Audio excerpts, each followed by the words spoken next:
When you don't go to Geico.com, car insurance can seem intense. Like breakup R&B intense. I thought you said you loved the sweater that I got you. If you didn't, you could have told me. Geico makes it easy. Just go to Geico.com anytime to update or check your policy without all the extra drama. I even had a gift receipt.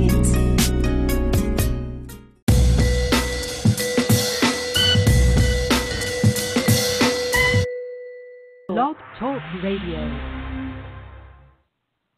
When you test and the test goes great, and then when it's time to go live, everything goes to hell. So welcome, prepare yourself, guys. This is Chris, and I'm hosting a Rant Over with Tiffany. We are 11 minutes and 9 seconds behind schedule. I apologize for that, and I am going to be punished severely by Tiffany. I know it.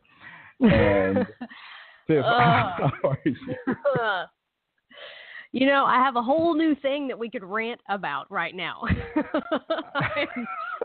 just going to throw that out there. Oh, my God. The floor is yours. I yield the rest of the time to you. Oh, I'm so frustrated.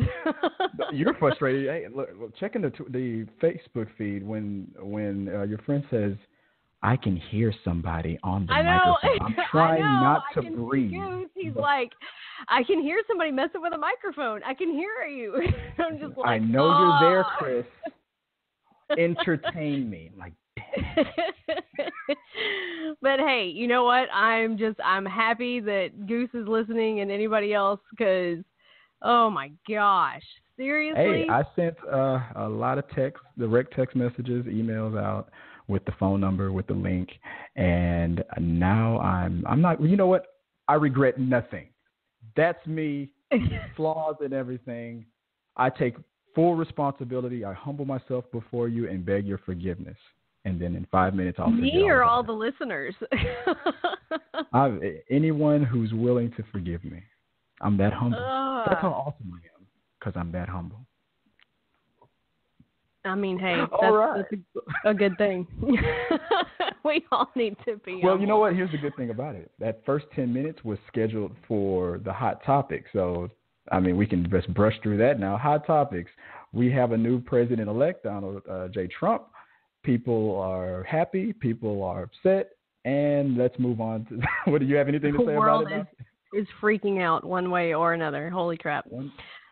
Oh, okay. I wish we had the rights to that song, one way or another. That would have been a perfect segue. Right? Oh, okay. So we are here. You can hear us. And I do not have my host screen, just so you're aware, Chris. You are the only one that can see all that. That's the truth about a lot of things. I see all and know nothing. I mean, I'm not going to disagree with that. No, you won't.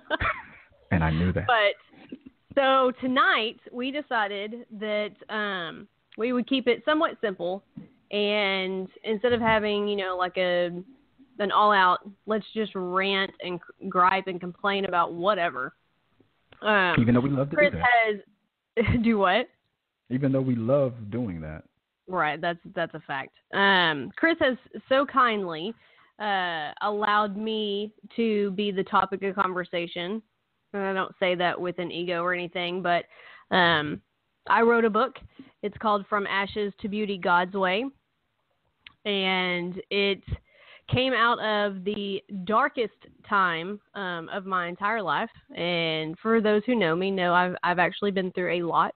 But this particular time was definitely the worst. And I felt that God had laid it on my heart to help others, because I knew what I was going through, and I knew how much I did not want to go through it. It's kind of the best way to say it. Right. I didn't want to be here, and I knew that other people had that feeling that they didn't want to go on with life, or they didn't want to fight, or they didn't want to get up, or anything. And I felt like it was, my responsibility, if you will, to help others know that they can overcome and they are survivors. So that's where we are tonight. Chris is going to ask, whatever questions he wants to. He has read my book, as I know Goose has, and really nothing's off limits. So, I open it up to anybody that may want to talk about, personal issues, questions about my life. I know Chris is, a great supporter and we'll talk about pretty much anything. But I know that he is more interested on my wrestling side than probably anything else. Well, I had a few questions that I was going to ask. I wanted to try to play the role of the responsible reporter, like really, dig deep or anything like that. But like you said, I read the book a while ago. I needed to refresh myself on certain stories, topics, and whatnot. But I decided to try that when I was juggling every other little thing. So because I know that the topics can be pretty personal and whatnot. Like you said, if nothing's off limits, that's fine. I didn't prepare myself to like really try to like get too personal or anything like that. But it's awesome if you're willing to talk. Well, I know you're willing to talk about it. You wrote the book. This is it's a good thing. I believe it's a real good thing that you've turned certain negatives into positives, and anybody who's capable of doing that, when you fall down, you lift yourself back up. I appreciate it. I think that's awesome. So I guess one of my first questions was, what was the moment that you knew you wanted to write this book? What was do you remember the day or the situation or the moment when you said, okay, I'm going to start this project and I'm going to make this happen? I can't really pinpoint, and I don't know if that's just because I have memory issues in general or if there wasn't a specific, light bulb moment.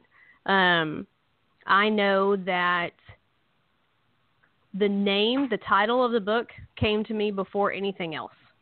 And I didn't grow up ever thinking, oh, I want to write a book, or, I want to be a novelist, or, none of those things ever crossed my mind. Never in a million years would I have told you, hey, I'm going to write a book when I get older and, it's going to be about my life or anything else for that matter. And that was never on my radar.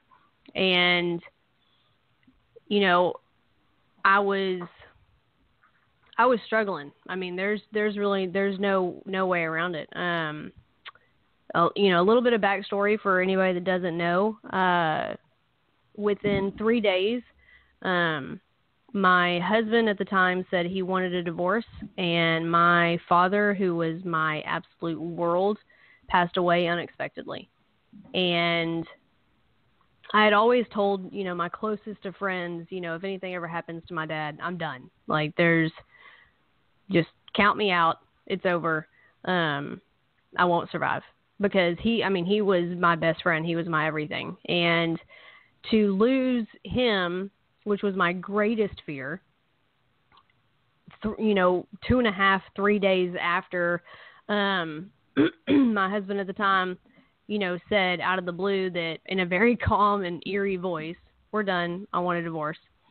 My two greatest fears, literally. And I just know that I don't remember much about February 2010. This is when all of this happened. And, there's a lot of blurry, up until maybe that summer when, it was an unbearable pain that I'm aware of. And I remember going to bed so many nights and crying and screaming and, curled up in a ball, yelling at my dad because he was gone, screaming at God because of everything I was going through. And, you know, I remember thinking so many times that I just wanted it all to end. I begged God, don't let me wake up the next morning. And I had just gotten to a point where I knew he wasn't going to help me. You know, it wasn't like he was just all of a sudden going to be like, okay, Tiffany, you'll just go to sleep and I'll be well. And, you know, because I was in that dark tunnel for a very long time. And there, you know, was a point where I was leaning so heavily on God because I couldn't even get up, you know, of my own will. It wasn't there. And I just felt like he just told me, you know, you're going to get there. You know, this is from ashes to beauty and it's my way. And I just kind of sat there and I was like, wait, hold on. That's kind of cool. And that was, you know, it was, you know, as crazy as some people may think it sounds, it was a conversation between me and God, you know, him letting me know that I was going to be okay. And he was going to continue to carry me until I could carry myself and walk on my own. And it grew from there. And little by little, you know, that crawl turns into a walk, and I felt a little bit better. And there was a, you know, ray of hope that came in. And that was when I said, okay, you know, I don't want anybody else to go through this. And then in August of that year, I had my first suicide of a civilian that actually worked for me when I was in the Air Force. And that was huge, and it hurt horribly. And I could just think that could have been me. Yeah. And I'm watching how everybody's reacting, and his family and his son, and I'm just like, I can't not help others. Like I cannot. I know what it feels like to want to do that. I know that pain, and I know the desire of wanting it to end. I've got to do my part. Right, and you're not. If I remember correctly, you're not naturally a person that gets out and like does public speaking or an outgoing kind of a person, right? You're pretty private and whatnot. Was it a difficult thing to get over being like, I don't know if you want to call it shy or whatnot? Because when I first met you, to me it was just you were very professional, serious. You took what you were doing, everything that was around you, very, very seriously. But I mean, at times when we all got comfortable around each other, all of our coworkers and whatnot, I mean, I saw your funny side. I saw things that I was like, oh, yeah, she seems pretty cool, and you know, but only when it's appropriate. You know, right now we're working, and then when work is over, hey, maybe I didn't know if you played pool. I didn't know if you went out and socialized a lot. But if I remember correctly, I think you're sometimes a shy person, right? So was that difficult doing public speaking? Massively difficult. I don't have like a stage fright, but I'm an extreme introvert. And I was an introvert. I've always more or less been an introvert. It got much, much worse. It's gotten so much worse since my dad passed away. Public speaking is the number one fear for Americans, and the number two fear is death. So, like Seinfeld said, you're better off in the casket than giving the eulogy. Well, you know, I mean, it's, I don't know. Maybe it's because, you know, when I was younger, I did modeling and I did pageants. You know, I did some commercials, and so, I mean, getting up in front of people isn't exactly the fear. I don't have that stage fright. I don't get up there and just freak out. Now, don't get me wrong. It's not the easiest thing in the world. Maybe it was like knowing that what you were about to talk about. Was that the thing? Knowing what I was about to talk about, it kind of both ways. There was a part of me that thought, you know, this is what makes it easier because I know I'm here to help somebody. It's not really about me. And then the other side of it is, holy crap, I'm about to tell people I don't even know a whole lot of personal crap about me that, you know, longest time my friends didn't know. I mean, I had friends that read my book, and then they'd contact me and be like, why didn't you tell me this was going on? I remember thinking that once. I can't. You're not going to get me to remember the chapter or the topic. And if, like you said earlier, it might have been something about wrestling. But I remember saying that exact same thing to myself. Like, what? I didn't know that that about Tiffany. It might have been one of the more serious parts of the books, but that you're right. Your book is it's very open. It's very you really put yourself out there, and to know somebody and not know that part, and to find out, in a book like that and whatnot, it's a shocking thing sometimes. So I'm not surprised. How many times did that happen, or did it just like happen like online, like maybe Facebook or something like that, or did you really get like the phone calls or visits? Well, initially, all your friends are the ones that are going to be your initial target audience, and they would read my book and then they'd reach out, and I actually saw this on Facebook in one of the reminders that you get from every year on that day or whatever. A friend of mine from high school had sent me a message on Facebook and said, I just finished your book and all I want to do is hug your neck. Right. And, I had another one that was, one of my best friends in high school, and she was like, I can't believe I didn't know everything you were going through. And so for me, it was, I don't know, it was weird. In all honesty, it was weird. It was weird that a lot of people that knew me were knowing way too much about me in some senses, and then on the other side of it, it didn't bother me at all knowing that there were strangers buying my book and reading my life story, because the strangers were reading it because they wanted, some kind of comfort. I'm not the only one that feels like this, or, it gives them hope, or, whatever the case may be.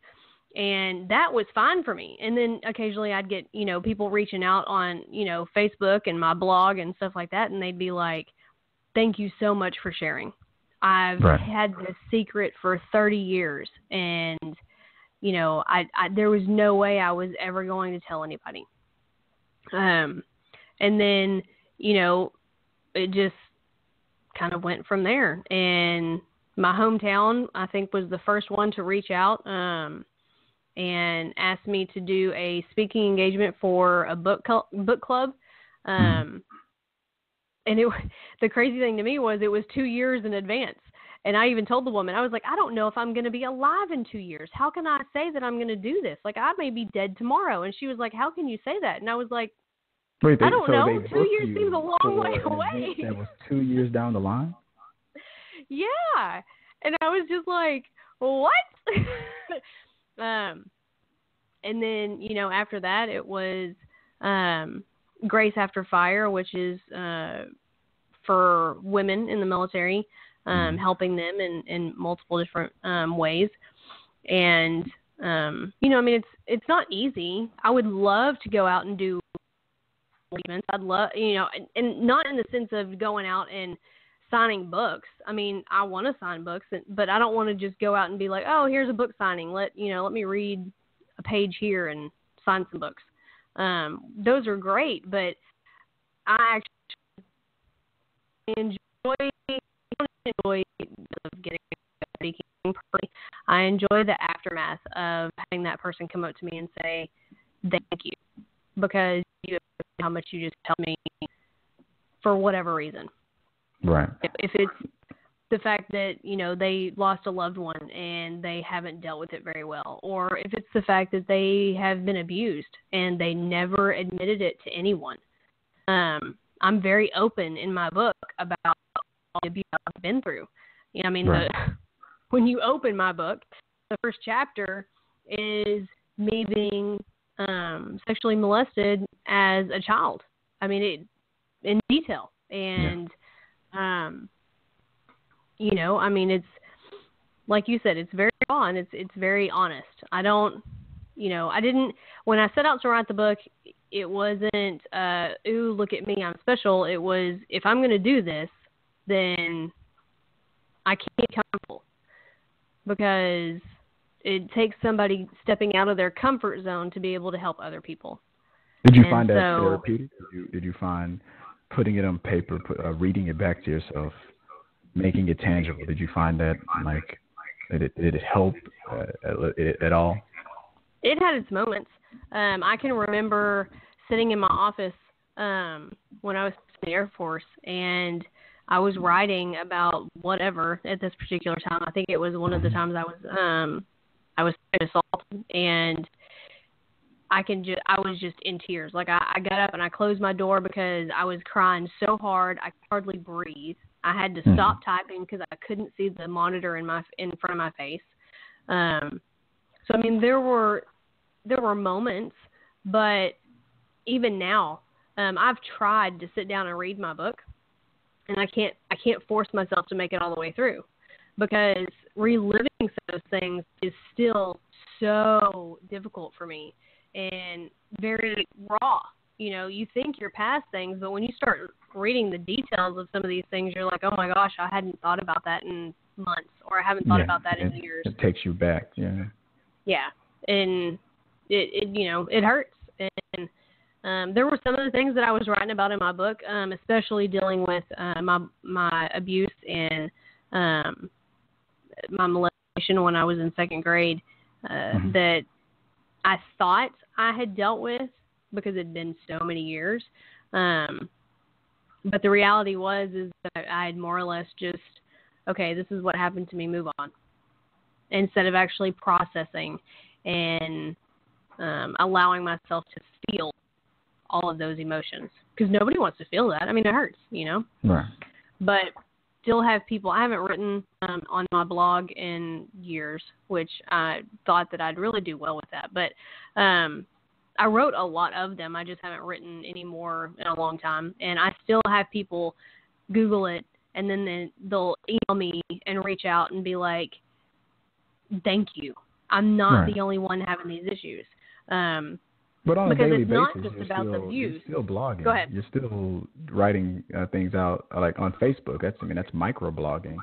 Every day you have a positive message to say to people. Some other days you have a reality check message to say to people. So you're still out there microblogging on Facebook. No, I'm definitely out there and still helping, but it's mainly on Facebook. Not on my blog. And, like, a lot of people don't realize, it's not just about the abuse or the feelings or, things that naturally people think of. One of my blogs that get more attention after all these years is what abuse does to your body. The one I wrote about pelvic floor disorder and what it's done to my body, and the physical therapy that some people have to go through and that I had to go through, and probably should still be going through.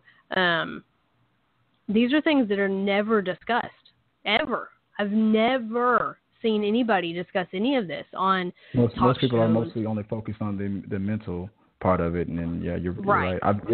You're educating me on that right now. I never thought too much about the physical toll it can take on you. You can feel ill. You can feel a certain type of way, but it could be doing more damage than people even realize or can admit to themselves. I mean, especially if something happened to you when you were a young child, because you're not fully developed in all those things. And I had somebody at one of my previous jobs say something. We just happened to be in the bathroom at the same time. And when we came out, she was like, you really take a long time to pee.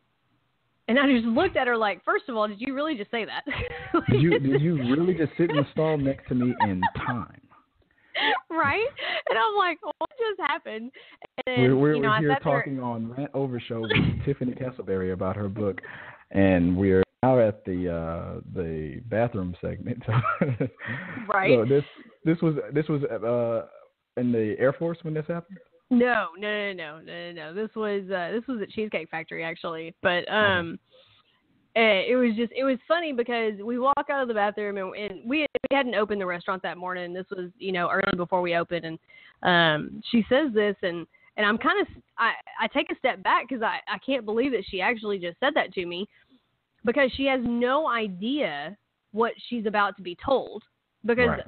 Just like in my book, I don't really hide it, and I don't really, shy away. If somebody asks the question and they weren't prepared, that's on them. And she said something, and I looked at her and I said, well, I have a pelvic floor disorder, and I've had to go through physical therapy because of all the sexual abuse I've been through in my life. And it takes me a very long time to be able to relax and go to the bathroom. And She just looked at me with this look of shock and sadness, and I'm sure so many other emotions that she had no idea. Standing there not knowing exactly what to say while you casually just finish washing your hands and right. Like, don't forget to wash your hands. Oh gosh. So it's I'm just, as random as it may seem, I'm just honest about certain things, and I try to help people as much as possible that don't think about stuff like that.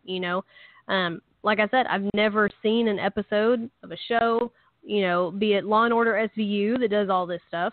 I've never seen a movie. I've never seen anything that's covered a topic. They cover the sexual abuse. They cover like you said, the mental side of it. Mm-hmm. Nobody ever talks about the other stuff. I never knew about the other stuff. You're right. But then again, my first unfortunate encounter of sexual abuse and sexual assault, I was like 4 years old. And so it's happened, unfortunately, so many times through my life, and while I was young, that, it did have a lasting effect.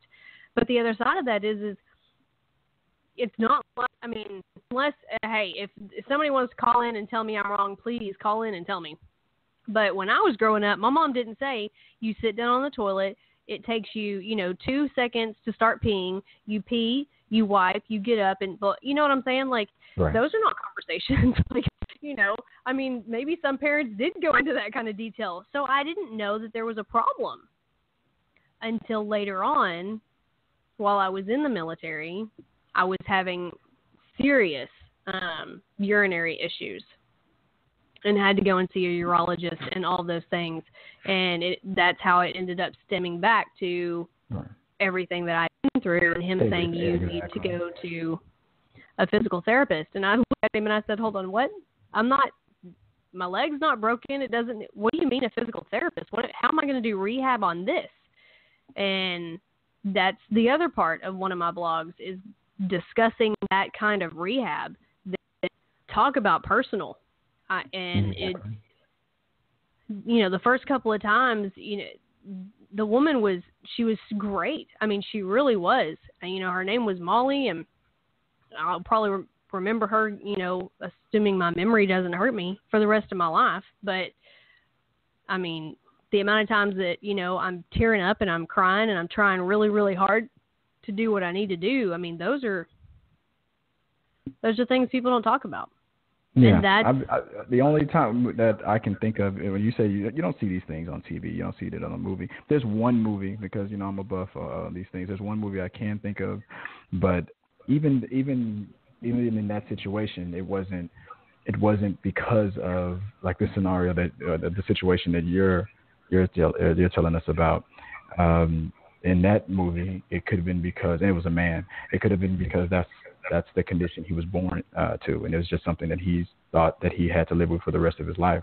And but in your situation, talking about this, it can help a lot of people, because, like you said, if nobody's really talking about it, nobody really thinks to connect the dots in that way, your story could reach just one or a million people and help somebody out there, and who unfortunately might have gone through the same situation. So I feel like that's great that you're open about it. we need to talk about these things. And people need to prepare themselves to have their comfort zone disrupted, like you said, because throughout all of that disruption, I just feel like something positive is going to shake loose out of it. And so that's a topic that I feel like I could listen to you talk about for a while, because it's about helping people. You don't know how many times. Again, we're talking with Tiffany Castleberry here with I was about to say talking to the media, Rant Over show, and we're discussing her book. Oh my God, from ashes to beauty, God's way. I apologize. So this is. I'm gonna hurry up and get to the other parts. Let's try to go to the other part of the book that I've been waiting to hear. You want to talk about wrestling? Right. I give the most time to the most important part, and we only had an hour show, and because of my fumbling the ball, we lost 10 minutes of it. So I'm going to keep this as short as possible. Again, when me and Castleberry first met, we worked overseas during Iraqi freedom, and she was in the military. I was a contractor, and the very last time, if you know anything about wrestling, you know that if you watch the big one, the WWE, you know that they used to, at least, or they still do. Every year they do a tribute to the troops. And the very last time they went to Iraq, they came to the base that me and Castleberry worked at. Got to meet a lot of great people, Vince McMahon himself. And I learned that Castleberry has a wrestling history. She is the WWE champion. If you didn't know this. That is not true. Every time she wakes up in the morning, her alarm goes, and his name is John Cena. No, that's not true. But what made you such a wrestling fan? I mean, why are you so? Why is this in your blood? Well, it's funny. It actually kind of goes back to the previous topic we were talking about. I was molested in the second grade, and they took me to a rape counseling center that tried to help me through all the emotions and everything that I was going through as an 8-year-old child, and trying to deal with that and process that. And I wasn't doing well, and I wouldn't sleep in my own bed, and all these things.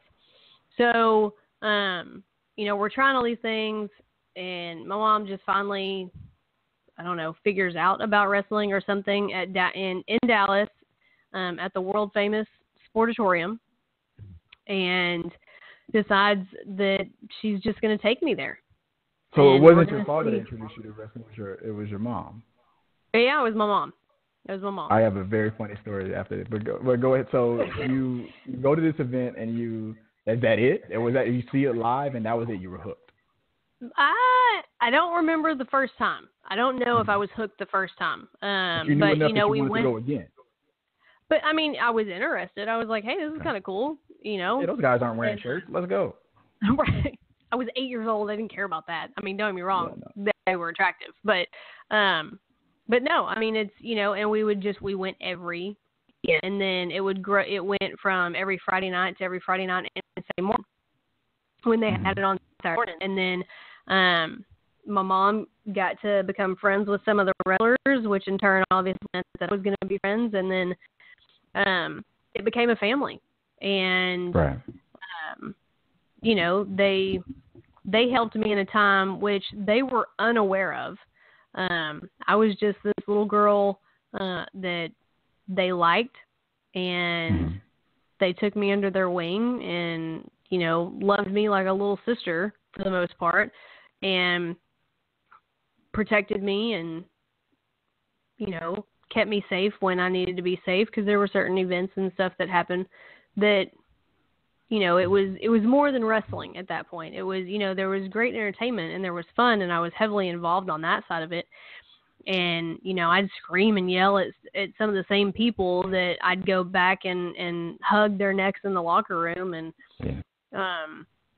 it just, for me, it wasn't just wrestling. Like, I enjoyed that side of it, but for me, it became a safe haven, a place that I could kind of run away to and not have to deal with the reality of what I'd been through at such a young age. And it's like that for a lot of fans. Wrestling, like anything, like me, my escape is movies, but wrestling is an escape for a lot of people. And when you start off at a young age and it becomes a part of your life, you don't even realize it. You're like, I'm a grown up and I'm still going out there and it still feels the same as it did when I was a child sometimes. It's one of those things. And Tiffany is right. When you're in the inner circle or part of the family, or if you know wrestlers and they let you get to peek behind the curtain and see the family and the connection, and is it all lights and smiles back there behind the curtain or whatnot? No, there's arguments, there's politics, there's things, but it's an organization where they have each other's back. So I'm not surprised that you said that the way you did, as far as how they embraced you and protected you. It's that culture. Oh yeah, no, it's a bond that a lot of people just cannot understand. Understand.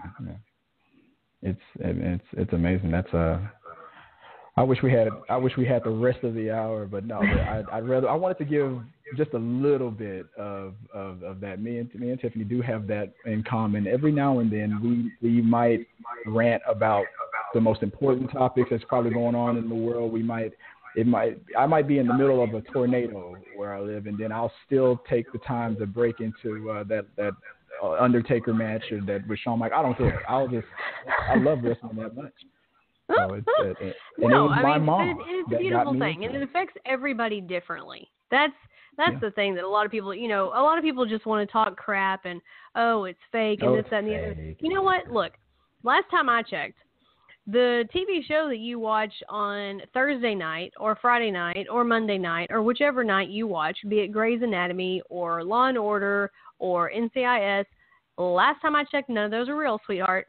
Just thought I'd throw that out there. They know exactly how it's going to end. They know exactly what's going to happen. And how is that any different from anything else that you find entertaining, or anybody else for that matter? I thought it was a good thing when they fought against it, but I thought it was a good thing when the WWE decided to embrace the whole, all right, we're not fooling anybody. The whole thing about it being fake is growing ever more and more, and I think they got to a point where it's like it might start hurting us.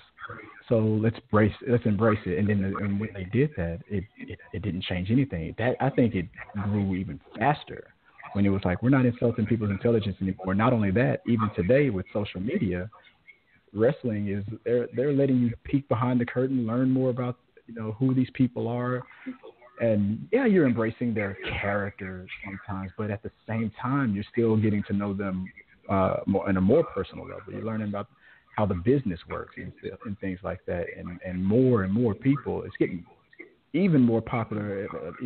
It's like a wildfire. It's growing and growing and growing. So I will always be a wrestling fan. I thank my mom for also introducing me to wrestling, and thank yours as well for what she did for you back then as well. I thank her too. So because these moms that are wrestling fans and whatnot, that's to me the craziest and funniest thing in the world, because you're used to hearing it's a guy thing, but it was my mom. And I'm happy that you have a similar story, that it was your mom. That's awesome to me. So thanks, Mom. I appreciate it. That was the only thing that we probably got along on. But I mean, hey. You mean me and you, or you and your mom? Me and my mom. Mom. Okay. Yeah. I know it's. I mean, that's still an amazing story. Again, Tiffany Castleberry, if you don't know, now you know. Not only does she carry the weight of Rant Over show on her shoulders, she also is an author. She's also a motivational speaker.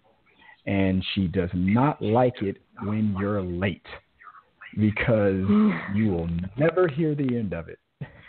That's why we're running out of time because of my inability to do a proper mic check. So here's to we did Tiffany it. It didn't work the second way around. It's whatever. It is what it is. I'm trying to prove to Tiffany that it's. I feel like Lemony Snicket's a series of misfortunate events or fortunate events. It's like we did a mic check and everything went perfect. We go live, everything goes wrong, and I feel like Tiffany turns into Spacely Sprocket from the jet. She's like, "I'll get you for this jet, son." Oh God, here we go. No, hey, it's the perfectionist in me. What can I say? Well, I'm sure you'll think of it, but it makes me better, so it helps. If you have a friend in your life that's a perfectionist, don't be afraid to let them help you get better. Don't be upset with your critics. They help us get better. Tiffany Castleberry has officially signed on to be my personal critic. I mean, everything. From probably the way I'm talking. When we go off the air tonight, she's probably going to say something like, you can do better with your tone. You're just 2 inches back from the microphone, Chris. Yeah, thanks. That'll perfect. Oh my gosh. But it's love. That's love. She's making me better. So with that, I'm gonna go into the last segment of this. Thanks, Tiff. I appreciate you sharing. I'm gonna throw the mic back to you after I step off the Rant Box. I'm about to get on what we call the Rant Box. So for this next 5 minutes, I'm gonna pick a topic here on the Rant Over show to rant about, and then we'll close it out as we are almost out of time. So the Rant Box. What is the Rant Box? The Rant Box is 5 minutes of just uninterrupted, so you can mute it now, Tiff. Uninterrupted ranting. And what is the topic that I decided to pick on? I just mentioned a little bit earlier that I'm the kind of guy who loves movies. If you don't know anything about me, you know Chris loves his movies. And when I go to the movies, I don't care if it was back in the day when I was dating or in marriage or when I'm with a friend or anything. I don't care what the situation is. If you come to the movies with Christopher Fagan, and if you're even allowed I don't care if there's a buffer seat between us or if you're right next seat next to me, keep your mouth shut during the movie. I do not want to pay $10 for a ticket to watch a film I've been waiting months and months and watching a couple of trailers to see, to hear you say stuff like, "Hey, who is that guy? I thought that was the good guy. Is he the bad guy? Is it? I'm sitting and I'm the kind of guy that's going to be a little polite. I'll answer the first question. Maybe you're an idiot and maybe you don't get it. I don't care. But I'm going to try to just keep my cool. But if you're the kind of person that goes to a movie so the attention can be on you, do not be anywhere near me. Ladies and gentlemen, when you go to the movies, you are not in your living room. You are in a public place. Look at the back of your ticket. Have you never noticed the back of a movie ticket? It's very specific. I'm a realtor as well. Not only do I do Talking to the Medias on YouTube, not only do I do the Rant Over show with Tiffany Castleberry, not only am I half man, half amazing, I am also a realtor. And there's one thing you know about real estate is when you look at the back of that ticket, it's very specific. You are not buying that seat. You do not own that space. You are renting for a very short time that seat to watch that movie. And at any moment, you can be removed. And if I'm not physically capable of the job, and in most cases I'm not, I'm like, what? Well, I weigh like 95 pounds soaking wet. I'm not going to cause any problems. 9 times out of 10, I'm going to get my butt kicked. But I'm a narc. I'm a snitch, and I will make them flashlight you out of there. I will do it. Each and every time. I don't care if we were on a date, if you're my best friend, I'll excuse myself, I'll lie and say I'm going to go get some milk duds. Next thing you know, you're getting kicked out, and I don't care if you were my ride. I'll walk. So that's the most important thing to me. Do not take the experience of the film that you're going to watch, that other people have paid their hard-earned money. They put the 3D glasses on, they're eating their popcorn, and next thing you know, they're listening to you commentate as if you're the director. Oh, girl, don't go in there. And yes, I can do that stereotype voice because, as you know, I'm black. I can go there. Oh, no, the killer's in there, girl. Don't you do it. Don't you, like, shut up. That is no, you did problem not just sit there and do that. with people who feel like the world revolves around them. When I'm in that movie, I love to go to the movies by myself. We're almost out of time. I'm going to wrap it up real fast. I love to go to the movies by myself. Why? Because when I'm there by myself, especially when the theater is almost empty, I zone out. I'm gone. My mind, I'm in there. I feel like I've been teleported. Especially if the movie's really good. And then next thing you know, that light comes on the phone, and a person has to hurry up and hashtag something really fast. You do not want to be around me when that happens. I lose it. So I feel like I'm the kind of guy that does a service for America. We can come together. So that rant box was all about movie watching etiquette.